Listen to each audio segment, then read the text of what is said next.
વડોદરાના નવાયાર્ડ લાલપુરા રોડ પર એક જ સ્થળે ફરી વિશાળ ભૂવો પડતા પાલિકાની કામગીરી સામે ઉઠ્યા સવાલો।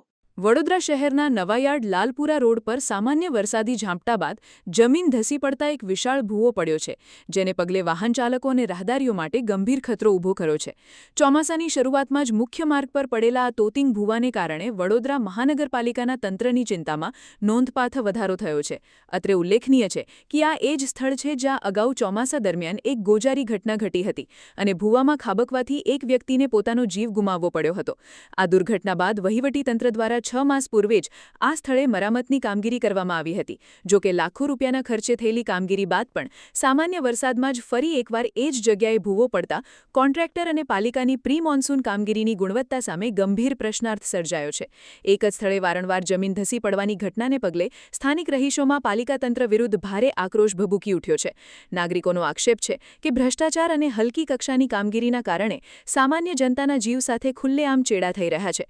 તંત્ર દ્વારા હાલ પૂરતી આ જોખમી સ્થળની આસપાસ સુરક્ષાના ભાગરૂપે કામચલાઉ વ્યવસ્થા ઊભી કરવામાં આવી છે, પરંતુ સ્થાનિક લોકો આ સમસ્યાનો સત્વરે અને કાયમી ઉકેલ લાવવાની ઉગ્ર માંગ કરી રહ્યા છે। વડોદરા શહેરમાં ભૂવા પડવું કંઈક નવીની વાત છે નથી અને મુખ્ય માર્ગ પર ભૂવા કે તમે જો ઠેર ઠેર જ્યાં પણ મેન રોડ મુખ્ય માર્ગ પર જે કામગીરી થઈ છે એ કામગીરી તકલાદી થાય છે અને જેના કારણે અવારનવાર ભૂવા પડે છે।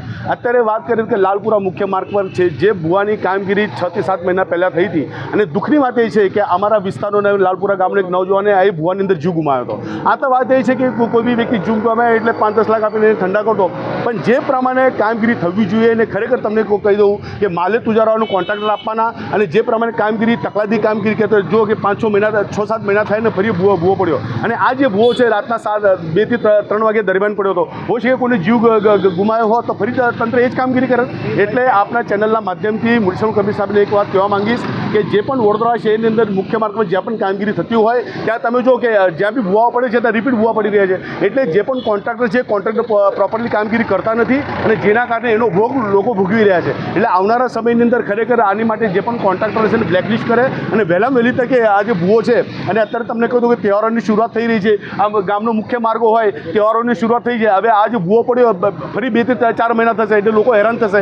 એટલે ખરેખર તકલાદી કામગીરી અને ખરેખર પ્રોપરલી કામગીરી થઈ હોત તો આજે આ સમસ્યા ના હોત। એટલે મારા આપણા ચેનલના માધ્યમથી ફરી મ્યુનિસિપલ કમિશનરની વાત કહેવા માંગીશ કે જે પણ આ માટે જે પણ કોન્ટ્રાક્ટર છે એને બ્લેકલિસ્ટ કરે અને વહેલામાં વહેલી તકે આની કામગીરી પૂરી કરવામાં આવે એ હું કહેવા માંગીશ।